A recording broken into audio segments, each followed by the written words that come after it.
ተመልካቾቼ እንደምን ዋላችሁ?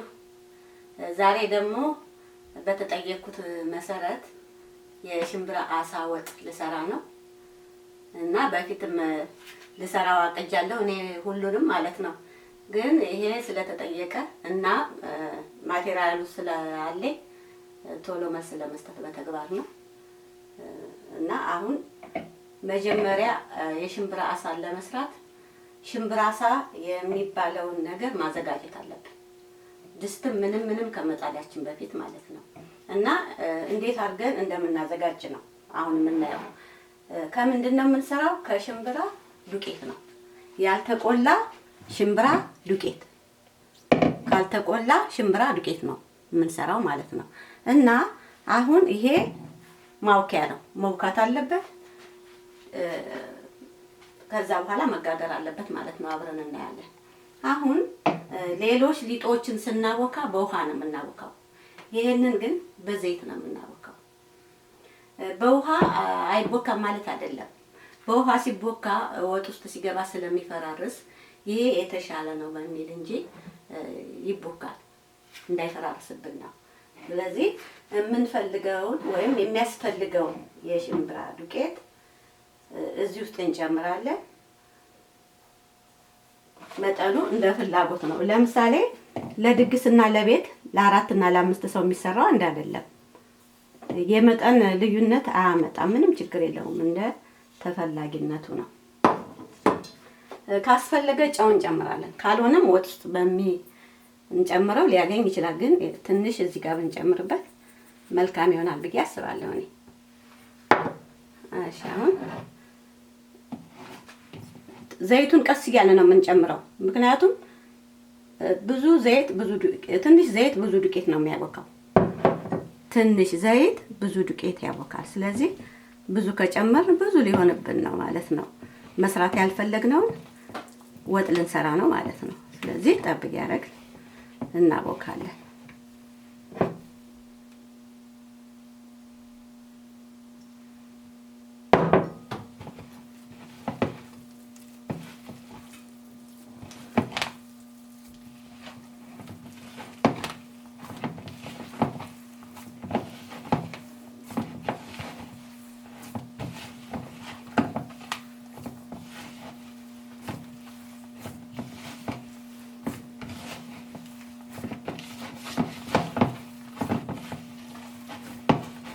በወፍራሙ ነው የምናቦካው።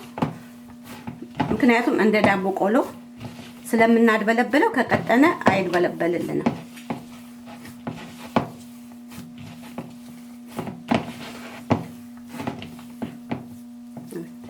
አሁን ይሄ ዱቄት ያስጨምረናል። ላልቷል። ስለዚህ ከዚህ የምንማረው ምንድነው?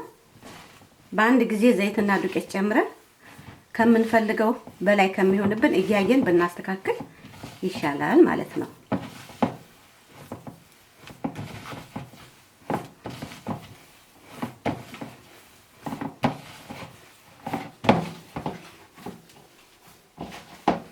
አሸዋለሁ።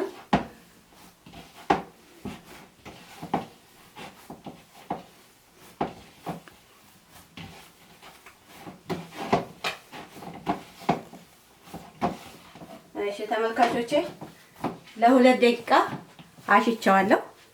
ይበቃዋል አሁን።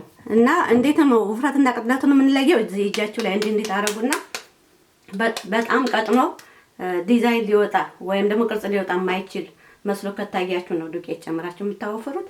ይሄ ግን በቃ ዲዛይኑን መስራት ያስችለኛል ማለት ነው። ቅርጽ ማውጫ ወይም ዲዛይን ማውጫ የተለያዩ አሉ እና እኛ ድሮ ማለት ነው በባህላችን ቅርጽ ማውጫው እንደውም አይታወቅም፣ በእጅ ነው የሚሰራው እንጂ አሁን አለ የተለያየ ቅርጽ ማውጫ። በዛ ማውጣት ትችላላችሁ። መዳመጫ አለ። ሊጡን ጠፍጥፎ በዛ በመዳመጫው እንደዚህ ይደረግና በተለያየ ቅርጽ ማውጫ ይወጣል ማለት ነው። ለምሳሌ አሁን እቺ እንዲህ እናደርጋለን። ከዛ በኋላ ያወጣል ማለት ነው። ክብ ነገር ይሆንልናል ማለት ነው።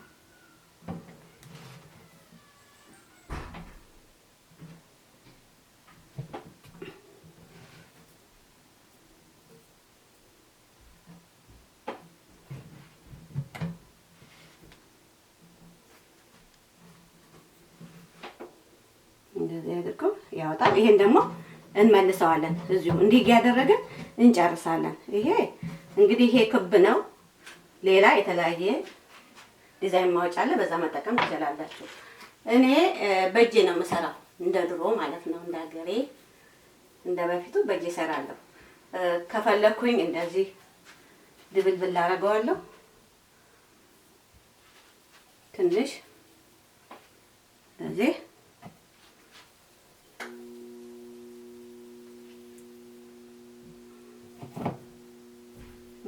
ሌላ ትልቅ እንዳይሆንብን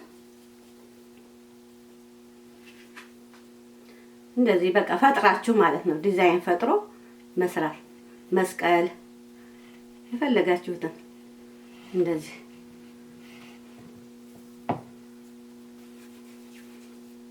ከዛ እንዲጋረጋችሁ በኋላ እንደ ኮከብ ነገር አድርጋችሁ መስራት። እንደዚህ አሁን መስቀል እኔ ስዕል እንግዲህ ጎበዝ አይደለሁም ማለት ነው። እንደፈለጋችሁ ነው። በቃ ዲዛይን ይሁን እንጂ ቅርጽ ይሁን እንጂ መስራት ነው።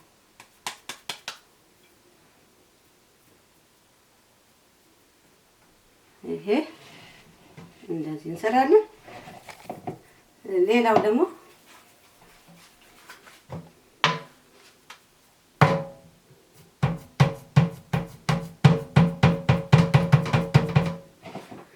እንዲህ ካደረጋችሁ በኋላ መጠቅለል ማለት ነው። እንደዚህ እንጠቀልለዋለን። አሁን ለዚህ ዘይት መቀባት አለብን ማለት ነው፣ እንዲያንሸራትተው እና ይሄ ልክ አይደለም።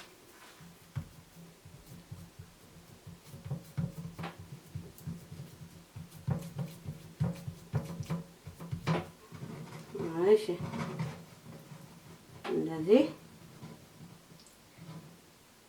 ጥቅልል ልናደርግና እንሰራዋለን ማለት ነው።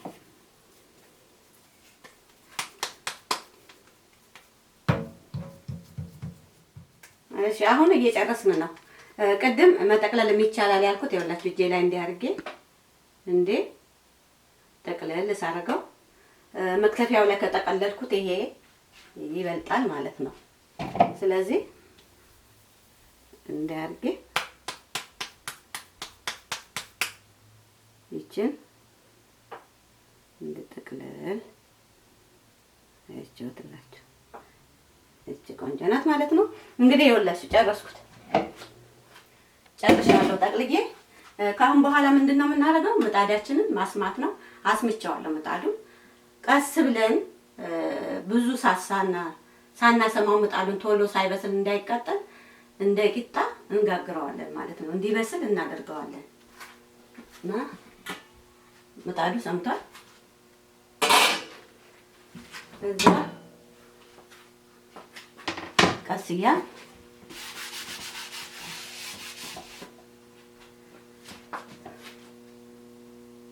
ማድረግ ነው ማለት ነው።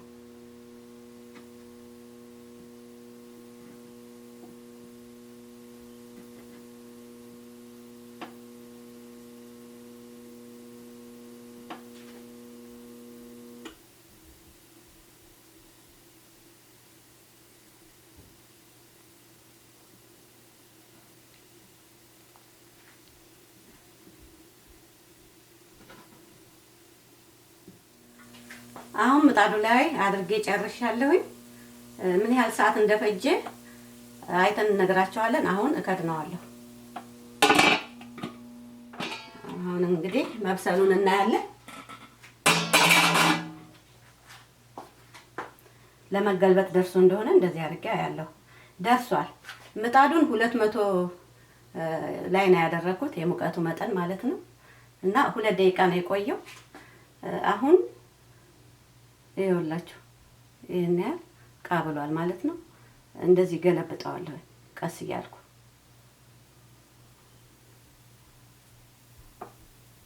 እንዳያርብን ተጠንቅቀን ማለት ነው።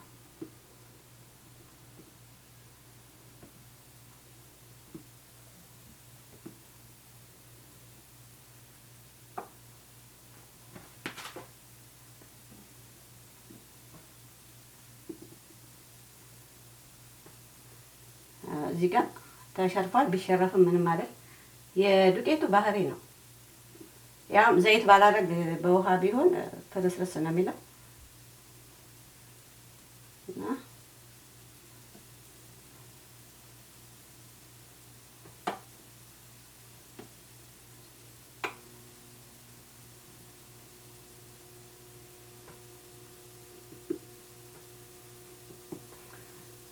በቃ አሁን ገልብጬ ጨርሻለሁ። በዚህ መልኩ መብሰሉን አረጋግጠን ከጨረስን በኋላ እናወጣና ወጣችንን መስራት እንጀምራለን ማለት ነው። ይበቃዋል። በቃ እዚሁ ላይ ነው ከኔና እናንተ በዚህ ባገጋገሩ ላይ የምንጨርሰው። ምክንያቱም የላይኛው በስሏል። ያልበሰለ ከመሰለን እንደ እያስተካከልን ማብሰል ነው። አሁን ምጣዱን ቀንሼዋለሁኝ። ምክንያቱም በጣም የጋለ ከሆነ ቶሎ ያቃጥልብኛል። ውስጡ ሳይበስል ስለሚያቃጥልብኝ 170 ላይ አድርጌዋለሁ። እንደ አስፈላጊነቱ አሁንም የሚግልብኝ ከሆነ ከዛ መቀነስ ይቻላል። ምክንያቱም ገለብለብ ብሎ ከላይ የበሰለ ይመስልና ከስር ጥሬ እንዳይሆንብን ማለት ነው። እና በቃ በዚህ መልኩ ነው የምናበስለው። ጨርሰናል። ይሄንን ከጨረሰን ወደ ወጡን መስራት ነው የምንሄደው።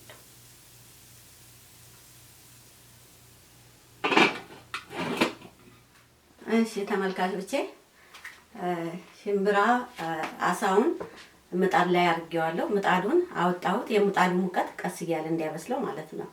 እና አውጥቼ ሌላ ቦታ አድርጌው ነው። እንግዲህ ወጡን መስራት ነው የምንጀምረው። ለመስራት የሚያስፈልጉን ነገሮች እዚህ ቀርበዋል። ጨው፣ ጥቁር ቅመም። ይሄ ጥቁር ቅመም ከኮረሪማ እና ከዚህ ነጭና ጥቁሩ ተደባልቆብኛል ካልኳችሁ ቅመም ነው የሰራሁት። ነጩ ቅመም ቢገባ ምንም ችግር የለውም። ግን እናንተ ስትሰሩ ጥቁር ቅመሙንና ይሄንን አንድ ላይ ፍጩት። ጥቁር ቅመም ብቻውን ሲፈጭ ቅባታማ ስለሆነ ስለሚያስቸግር ከዚህ ከኮረሪማው ፍሬ ትንሽ ጨመር አድርጋችሁ ስትፈጩት ቆንጆ ነው የሚሆነው። እንደገና ኮረሪማው በራሱ ደግሞ ለወጥ ይጨመራል። የወጥ ቅመም ነው። ይሄንን ላሳያችሁ ብዬ ነው በሰራው ቁጥር ይሄን ጥሬውን ማቀርበው እንጂ ቅመም ሁሉም መናውም ነጭ ሽንኩርቱ ምኑም አንዴ ተዘጋጅቶ ቢቀመጥ ለአሰራር ይመቻል። እንደዛም ሆኖ ነው መቀመጥ ያለበት። እርጥቡ ቅመም እንደ እርጥብነቱ፣ ደረቁ እንደ ደረቅነቱ፣ እንደ አስፈላጊነቱ ተዘጋጅቶ መቀመጥ አለበት ማለት ነው። እና ይሄ ነጭ ሽንኩርት ነው። ይሄኛው ቲማቲም ድልህ ነው፣ በእጅ መክተፍም ይቻላል። ይሄ ዘይት፣ ሽንኩርት፣ ቅቤ ተነጠረ፣ በርበሬ እንደዚህ ያስፈልጉናል። እና ምንጊዜም ወጥ ስንሰራ ይሄ የተወሰነ አይደለም። ከፈለጋችሁ እናንተ የምታውቁት እና የሚያጣፍጥላችሁ እንደ አካባቢ ሊለያይ ይችላል፣ መጨመር ይቻላል። ዞሮ ዞሮ ቅመም የምንጨምረው ምንም የምንጨምረው አንድ ይጠቅመናል ነው። ሁለተኛ ደግሞ ለምላሳችን እንዲጣፍጠን ስለሆነ እኔም አልጨምረውና እናንተ የምታውቁት ሌላ ቆንጆ ቅመም በየአካባቢው ካለ መጠቀም ይቻላል። የግድ አይደለም። ይሄን የማሳስባችሁ። አሁን ስራዬን እጀምራለሁ ማለት ነው። እና ይሄ ነው ድስቴ። ይሄ ውሃ ማሞቂያዬ ነው።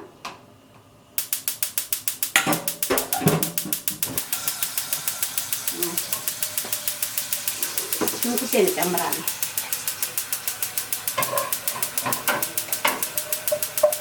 ምንድነው የሽንኩርቱ ጉዳይ? ሽንኩርት አንደኛ ያጣፍጣል፣ ሁለተኛ ደግሞ ወጥ እንዲያበረክት ነው። ሌላ ነገር የለውም። ስለዚህ ወጡ በርከት እንዲልልኝ ሽንኩርቱን በርከት አድርጌያለሁ ማለት ነው። ወጡ በርከት እንዲል ሽንኩርቱን በርከት አድርጌያለሁ። ብዙ ወጥ እንዲሆን ካልፈለኩኝ በትንሽ መስራት እችላለሁ ማለት ነው። ምንም ችግር የለውም። አሁን እንግዲህ ይሄን ሽንኩርት መብሰል አለበት እንደምታውቁት። እናበስላለን። ከበሰለ በኋላ እንገናኛለን ማለት ነው።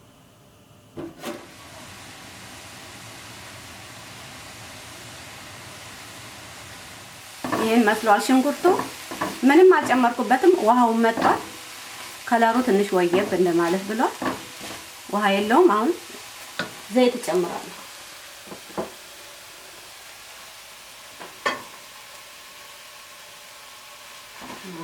አየዋለሁ የዘይቱን ብዛትና ማነስ ማለት ነው። ያስጨምራል።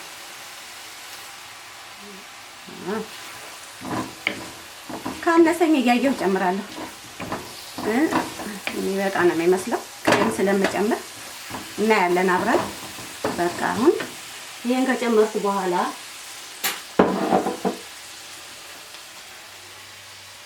እኔ የቲማቲም ድልህ ሆነ ያለኝ በጣም ደቃቁ በጣም ነው ወጥ የሚያለደልደው። ትንሽ ይመስላል እንጂ ድልሁ በጣም ብዙ ነው የሚሆነው። ሲቁላላ ደግሞ በጣም ስብስብ ስለሚል ትንሽ ይመስላል፣ ግን ስንከልስበት ብዙ ነው የሚሆነው። በርበሬም ደግሞ ይቆጥባል።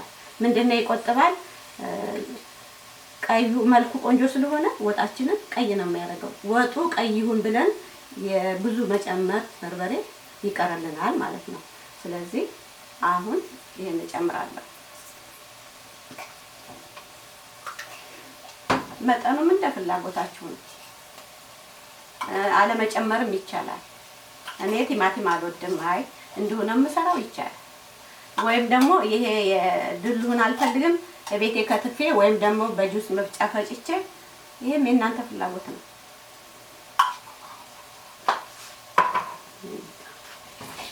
እና አማስላለሁ።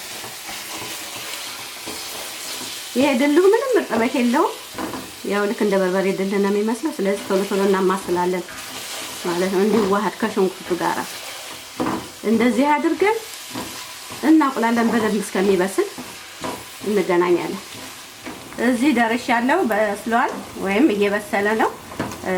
ልገልጽላችሁ ፈልገው ያው እዚህ ጋር አሁን ድስቱ ይዟል። ድስቱ የያዘ ሲመስለን ትንሽ ውሃ ለራሱ ማስለቀቂያ ብቻ ነው የምንጨምረው። ይሄኛውን ውሃ እንዳይነካብን። ለምን ውሃ መጨመር የማልፈልገው ጊዜ ወስድብናል፣ እንደገና እንዳይጠበስ ያደርጋል ማለት ነው። ይሄው እንዲህ ይለቅላችኋል። ከዛ በኋላ እንዲህ ታዋህዳላችሁ። አሁን እንግዲህ እንጨምረዋለን። ነጭ ሽንኩርት ጨምራለሁ። አልጨመርኩም። ከስርም መጨመር ይቻላል፣ እንደናንተ ፍላጎት ነው ብያለሁ።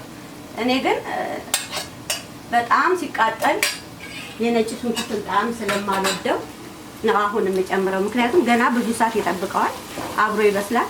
በዛ ላይ ደግሞ በብሌንደር የተፈጨ ነጭ ሽንኩርት ከሆነ ችግር የለም፣ ዱቄት ነጭ ሽንኩርት ከሆነ ችግር የለም። እኔ በእጄ እየከተፍኩ ነው የተጠቀምኩት።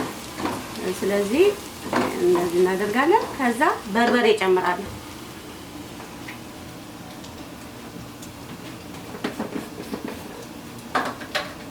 እንግዲህ እኔ በርበሬ ስጨምር እንዴት ነው እያቸዋለሁ።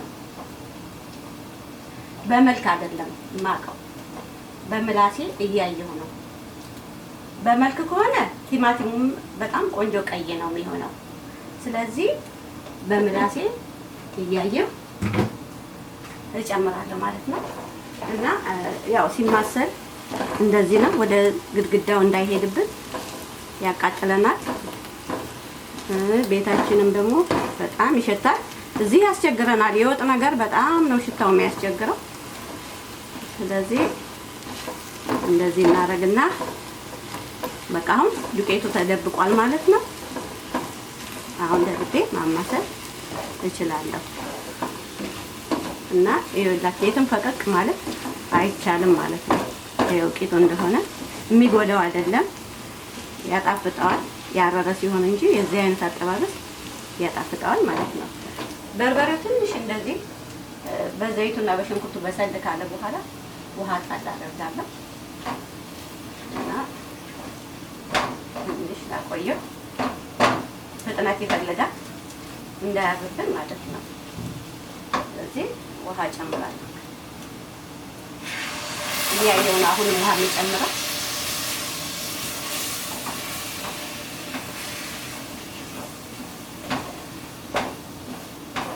አሁን እዚህ ላይ ዘይት ያስጨምረኝ አያስጨምረኝም በእኔ አገማመት መገመት ይችላል ማለት ነው።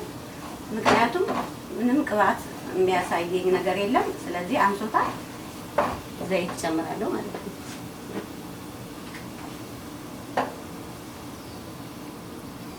እንግዲህ ዘይት እንዳፈላበት ነው። የማይበላም አለ፣ ትንሽ የሚበላ አለ። ስለዚህ መቀነስ ይቻላል ማለት ነው። ይኸውላችሁ አሁን ዘይቱን ስጨምረው ላላ ብሏል። አሁን እንግዲህ በደንብ በርበሬው እስከሚበስል ድረስ ማቁላላት አለበት። ከዛ በፊት ግን እስቲ በርበሬው በቅቶታል አልበቃውም?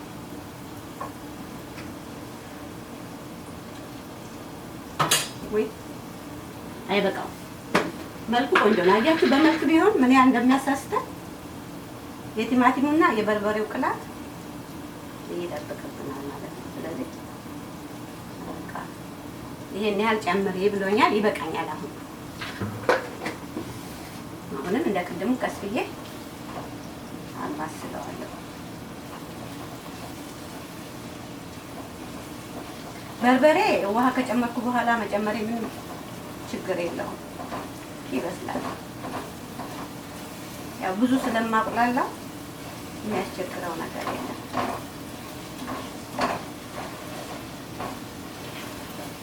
በቃ እንደዚህ ውሃ ጠብ ጠብ ጠብ እያቁላላው ሲበስል እንገናኛለን ማለት ነው።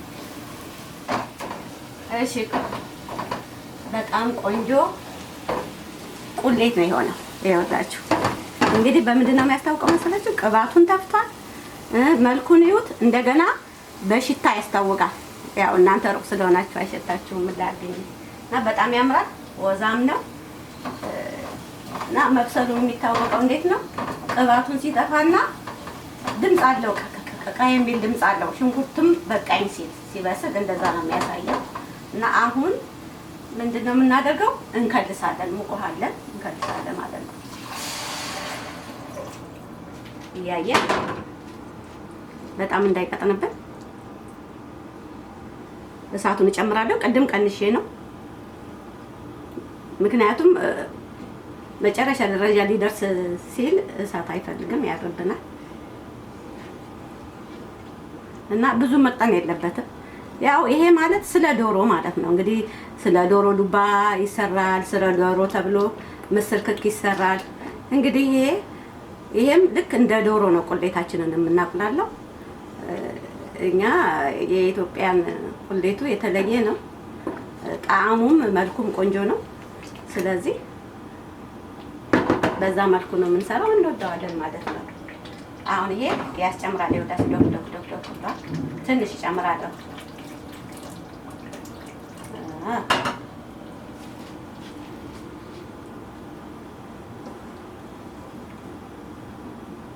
ይሄ በማማሰያ እንዴት ታውቁታላችሁ? ውፍረቱን ማለት ነው።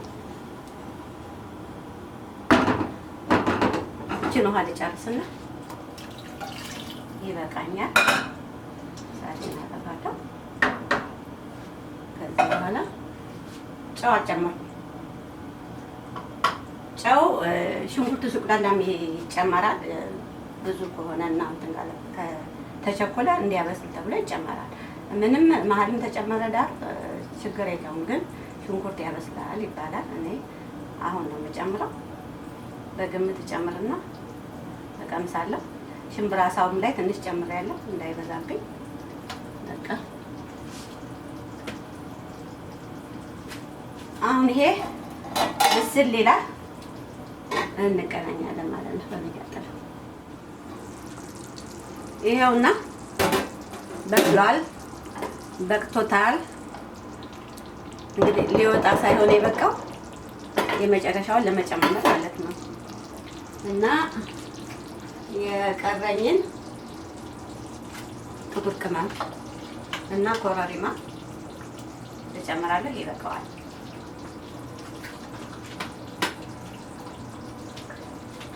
አሁን ቅድም ይችን አላቀረብኳት የሚያስፈልጉ ነገሮች ብዬ ስነግራችሁ ማለት ነው። ምንድነው መሰላችሁ ብዙ ሰው እርድ እንዴት ይጨመራል ስለሚል ነው ትዝ ያላለኝና፣ ግን እኔ ጨምራለሁ። ከለሩ በጣም ያምረኛል የሁለቱ ማለት ነው። እና ለአንዳንድ ሰው በጣም ድንቅ ነው የሚሆንበት። አንዳንድ ቦታ ደግሞ ሲሰሩ ማይቻለሁ። አሁን እየተለመደ ነው መሰለኝ እና ትንሽ እጨምራለሁ። እኔ ከለሩ በጣም ያምራል። እንደገና ጥቅም አለው። ማንበብ እኮ ነው እርድ ለምን ይጠቅማል የሚለው ብዙ ማወቅ ይቻላል። ስለዚህ እርድ እጨምራለሁ ማለት ነው። መጨረሻ ለምን ጨመርሽ ምናምን ምንም ችግር የለውም። መጨረሻም ሆነ ምንም ግን እነዚህ የቅመም ነገሮች እኔ መጀመሪያ ሲቁላሉ ይጠቅሙብኛል ጣዕማቸው ማለት ነው። ስለዚህ አልጨምርም እና እናመስላለን እና ጨውን እቀምሳለሁ።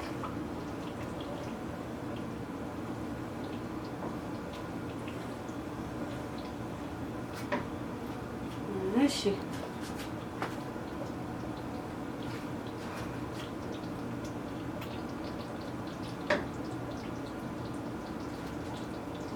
ነገሬ እጄ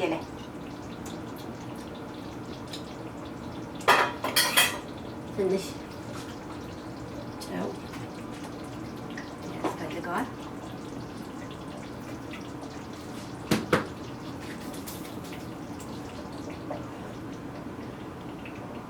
እንግዲህ ቅባቱ ከላይ ወጥ ሲል ነው ወጥ ቆንጆ ነው የሚባለው።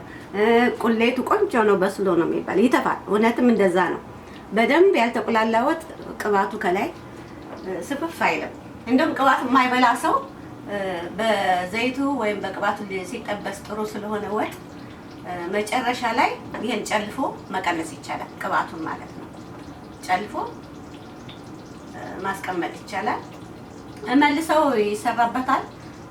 እንደገና ደግሞ ያው አላስፈላጊ ከሆነ ማስወገድ ነው። እንደ ግለሰቡ ፍላጎት ነው እዚህ ላይ። አሁን የመጨረሻ ይሄውላችሁ የሽምብራ ሳችን የቅድም ቃ ብሎ ብስል ብሏል። ይሄው ይቺ የተሰበረችብኝም አትወርቅም። ስለዚህ ይጨመራል እና መጨረሻ ላይ የምጨምርበት ምክንያት ምንድነው? እንዳይፈርስ ስናማስልም ተጠንቅቀን ነው፣ ስንጨምርም መጨረሻ ላይ ነው የምንጨምረው። ስለዚህ አሁን እንዳይረጭብኝ ቀስ ብዬ እጨምራለሁ ማለት ነው።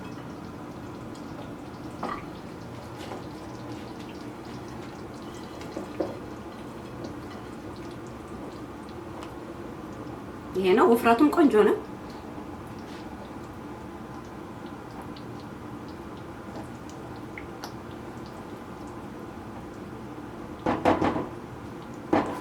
አሁን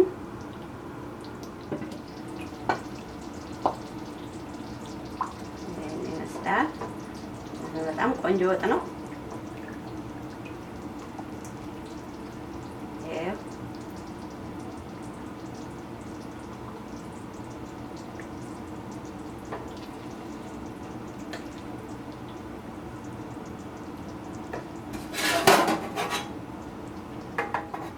እና እንግዲህ ይሄን ይመስላል ወጡ።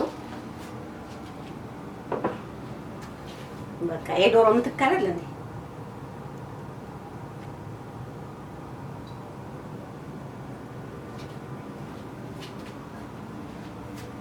እሺ ተመልካቾቼ የዛሬውን የሽምብራ አሳ ወጥ ሰርተን ጨርሰናል። መልካም ይሁንላችሁ።